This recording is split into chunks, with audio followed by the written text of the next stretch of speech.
What on earth is that goofy looking thing?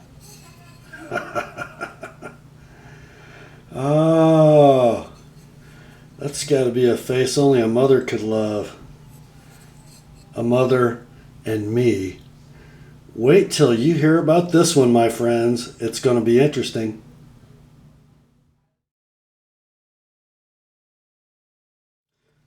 Hi gang, Rob here. It's the evening of 21 April 2015, and this is a video I didn't really expect to be making. Got this knife in a few weeks ago from my sharpening customer Chris, and I took it out of the box and I went, oh man, that's weird. And I remembered seeing it, I think in a SHOT Show video from the Buck booth this year, and didn't pay it much mind, to tell you the truth. Here's what it is. It is the Buck collaboration with Grant and Gavin Hawk, the 830 Marksman, made by Buck Knives in the United States of America. A blade crafted of 154 cm delicious stainless steel with the Boss heat treat. Blade shape look familiar? It's got a little vantage in it, doesn't it? With a little more length.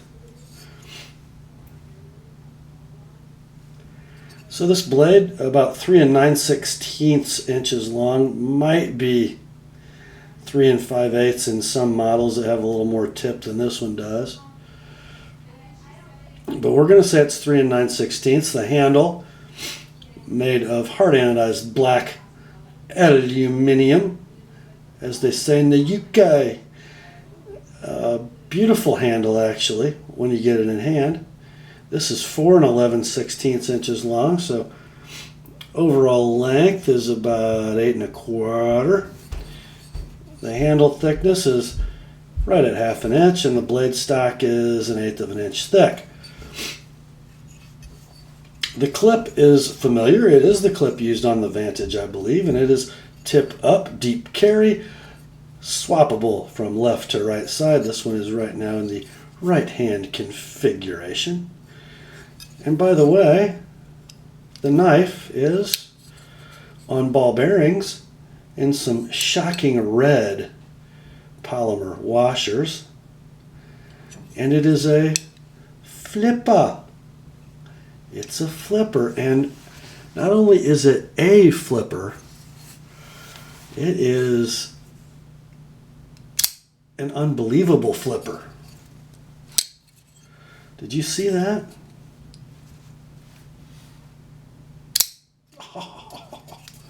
And let's close it. Yeah, it closes like a Benchmade Axis lock almost. This lock is typical Hawk, isn't it? It is adjustable fore and aft. You loosen these two screws, and a tiny, tiny little Torx adjustment screw right here through that hole pulls it as necessary to adjust. I guess, let me hold up a piece of paper behind it. When you can no longer see light between the frame and the lock bar, it's time to pull it back a little bit. I should do that when it's locked up so you can see what I mean. See, there's just the slightest gap there. So it's perfect as it sits, I believe. I should have looked. I don't know what they call this lock. I call it very interesting, very effective. I'm going to pause the video because I want you to see the internals of this knife. After I sharpened it, of course, I took it apart as I usually do to clean it, lube it, make sure everything's ship-shape. And I was so impressed with the internal fit and finish of this knife and its overall construction. I want you to see that. So this first picture will be just a shot of some of the components back in the back end of the knife, show you how large these rings of bearings are. And you can get an idea for yourself the general machining and fit and finish quality of the internals. So take a look at that.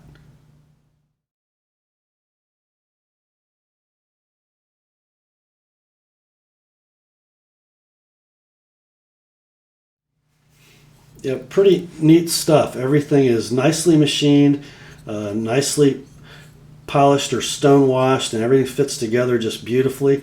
The threaded hardware all works perfectly, even the pivot, even though it doesn't have a restrained female side, it doesn't seem to come loose at all. If you guys are Vantage owners or former Vantage owners, you see some differences, don't you? You know, no rough punched edges left untended. Everything fits together well. Take a look at that blade centering, and by the way, there is zero up and down, zero side to side play in that knife. It's just beautiful, just beautiful. Now the next picture I'm going to show you is important to look at as we discuss the mechanics of this knife, because the tang of this blade, I don't know if you can really get a good picture of it while it's assembled in the knife, but the outside edge of the tang of this blade controls everything that it does, and everything that it does so wonderfully. Just take a look at the complex contour of this blade tang, and I'll explain why I'm showing it to you when we come back.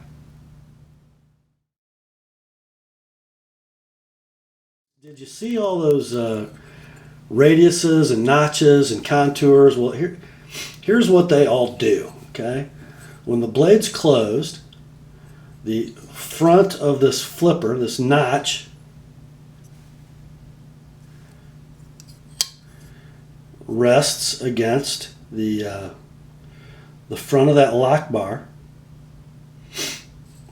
and it acts as it rolls back. See that little peak, that peak that's peeking out? That pushes up the lock bar ever so slightly and then slides by, acts as a detent. That's what holds the knife closed, and it holds it closed really well. I just bumped the flipper. It holds it really nicely closed. It also provides perfect tension for a light switch flip, which is so easy to engage. You just put your finger down sort of tight against the lock bar, resting it in this beautifully little jimped radius, and pull back, and out she comes like an R.J. Martin, baby. Best manual flipper production knife I've ever held in my hand. Now, what else does it do? Well, once it breaks that detent, you got really a free swinging blade.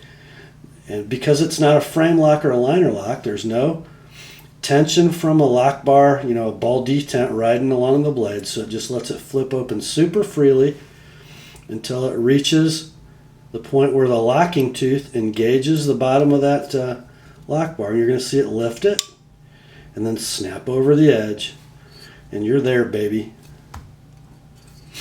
And it does it all so beautifully. I release this like an axis lock Benchmade.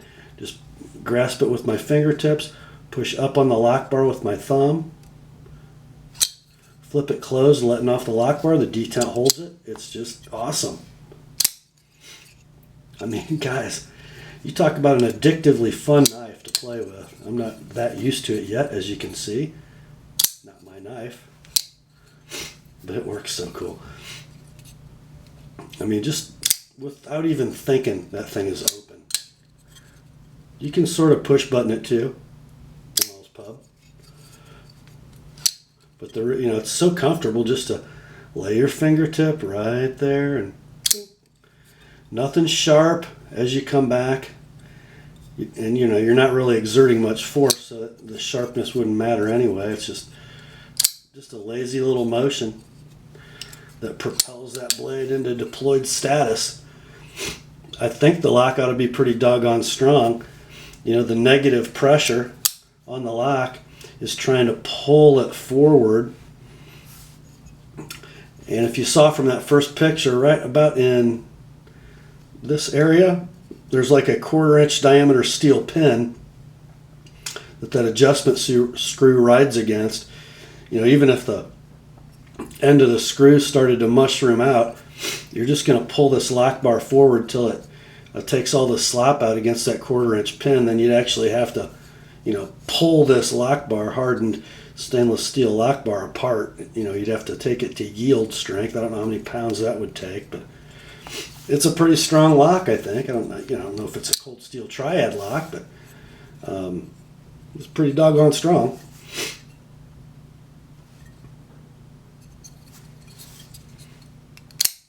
So what about weight, balance, feel, ergonomics? Well, this 3 9/16 inch blade, 8 1/4 overall length tactical knife, I'm going to call it, weighs in at a svelte 4.1 ounces, and it's all metal, steel and aluminum. Pretty doggone light. And it, guys, when I weighed it after playing with it for an hour and sharpening it, I was shocked it was over 4 ounces at all. Just super light in hand. It's just a tad butt heavy. I think the balance point is about there. So just a little bit, half a finger back, from the front of the finger choil, which makes the knife very lively in hand.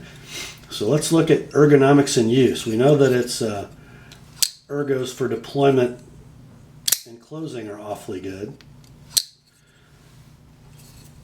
How about in use? Well, first let's look at the saber grip. Generous room for all 4 fingers. The thumb just rests along a, kind of a smoothish surface. You can index, I guess, on the locking tooth. It doesn't bother you. It doesn't cut you or dig into your finger, even if you're pulling back on it. I don't think jimping is really required on this knife because the groove for the index finger is so deep and so comfortable. For a thrust cut with no jimping at all, you really don't even need your thumb there. It's not going anywhere in your hand. In a hammer grip, and I was talking to Toad Sticker, texting back and forth this morning about this knife, and he wondered, is that hammer grip going to be uncomfortable? Any hot spots from that serrated lock bar? And those serrations aren't sharp. And if you kind of look where the web of your hand is in that hammer grip, it's quite far back.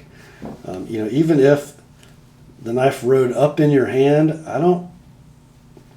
unless I were torquing it, I really wouldn't feel a hot spot there. Not at all. In a draw cut grip, same thing. If you notice, my index finger's kind of peaked right over the apex of the spine, so I got room there. I don't really feel anything horrible. Now, where you will, I think, find some hot spots is if you're in that sort of modified pinch. But if you're using this kind of a grip to cut, it's usually not a high pressure cut, so I don't know that that's going to be bothersome at all. And then, of course, if we go reverse grip, it's butter, absolute perfection. Really, guys, there's just not a lot not to like. I sort of saved the best, I think, for the last, which is this blade. Oh. And for those of you who are, frustrated Vantage owners, you loved the blade shape, didn't you? And you wished the rest of the knife lived up to the blade. This is in the same vein. In fact, it's almost like they took a Vantage blade and put a 1/2 inch of length in it, like a stretch limo. They just added a 1/2 inch of length. It's that same thinly hollow ground, graceful drop point with lots of belly, a decent piercing tip, super thin behind the edge, guys. This is ground at 15 degrees per side with a 19-degree micro. Nice and consistent in its width throughout the length of the knife. Just thickening slightly at the tip, as that hollow grind flares out to fuller thickness, which is great, just enough to give it some strength at the tip. The finish is what appears to be a bead blast with a light stone wash, so it should be a little more corrosion resistant than a bead blast only. The laser etching on the knife, I think, is very attractive. You know, if you're not going to use this knife in a pure tactical function, which I think you could, what a great camp knife. It would be just a great large EDC. It does pocket rather well. Again, those serrations really didn't seem to grab my pocket material. I can see them being a bit uncomfortable as you have the knife in your pocket and you go to slide your hand down beside the knife, but I don't think that bad. Not near as much trouble as they look like they might be. The blade steel 154 cm, we all know what that is. Nothing new here. And one thing we know about it is it takes a beautifully keen edge and a very high polish, and generally makes a good slicing blade. That's a big broad blade. Look how easily it does those S-curves. Just not a lot to complain about. Edge retention of 154 cm with a Boss heat treat. I don't think you're going to have to worry about it, guys. Now here's why this knife is such a surprise to me. First, it's so outside the box. It's such an off-putting initial impression. It really is. And let's face it, and maybe there's some of you who are like me, the one Chris Reeve folding knife I don't own is the Tylock, the Grant Gavin Hawk designed sort of mid-size knife from Chris Reeve with its big old titanium bow, and it looks kind of awkward opening and closing. Don't own one of those. Really don't know if I ever will. That made some interesting knives with Kershaw over the years. I'm not too familiar with their custom stuff, but here's my take on the Hawks. It's like I so appreciate what they do because they're always trying to think of something nobody else has done. They're always innovating. But thus far for me, most of their designs are innovative, and I respect them for that, but I just wouldn't want to use them. Sometimes reinventing the wheel isn't such a good idea. But, we're always looking for newer, stronger, easier to manipulate, more fun locking mechanisms, aren't we? Oh, I almost forgot. Yeah, we can flick it open with the oval hole. We can Spidey flick it if we like, but frankly, none of those are as fun as... But anyway, I digress. To get back to the Hawks, this time I think they really got something, because it's superior in its performance. You guys have been, over the last couple of years, buying and selling probably titanium frame locks that once you get them in hand, they're cumbersome. You got ridiculously stiff detents. You go to close them and the blade's not clear of the detent ball, and you got to double clutch them, and lock stick and lock rock and all that stuff. Sometimes they just don't live up to, once you get them in hand, what you see on videos and what you hear about them. This knife, it's kind of hard for it to do anything wrong just because its design is so sweet. Once you get used to snapping it closed consistently, it's so fluid in your hand. It's like once you get past this sort of odd appliance on the top and just appreciate it, if you close your eyes and just play with this knife, it's awesome. So you know what? Bravo, Grant and Gavin Hawk, and bravo to Buck for doing this collaboration with them. Kind of ironic and a little bit sad, I think. Let's face it, Buck has struggled to compete in the modern folder market. The Vantage was a knife that was never quite as good as everybody wanted it to be, even Buck fans like me. Some of their stuff is just plain goofy and just not competitive. And in the year that Chuck Buck goes home to be with the Lord, this knife is released. He did get to see it come to fruition, and I know he's going to see its success as well, just not from his desk here on Earth. Pretty cool. I hope this continues for Buck. I mean, the quality of this knife for the price point, I believe they're under $100, is just phenomenal.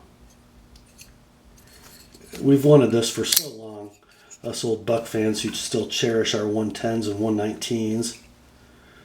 Just a beautiful knife. And the flipper low profile enough not to be intrusive if you're cutting on a cutting board. Just awesome.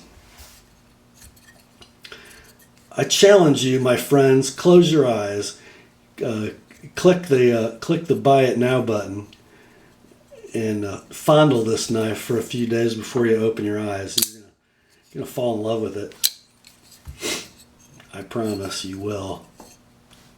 Yes, a first quality, modernly competitive, dare I say, state of the art, a modern folder. My hand is not state of the art. The knife is. I promise, guys. It works so well.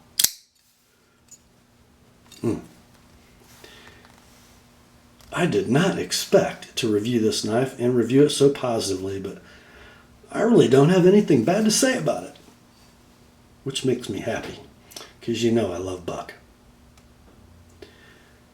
Try one out. That's all for tonight, my friends. Grace to you and peace from God our Father and the Lord Jesus Christ. And remember, the word and the buck 830. Marksmen are sharp.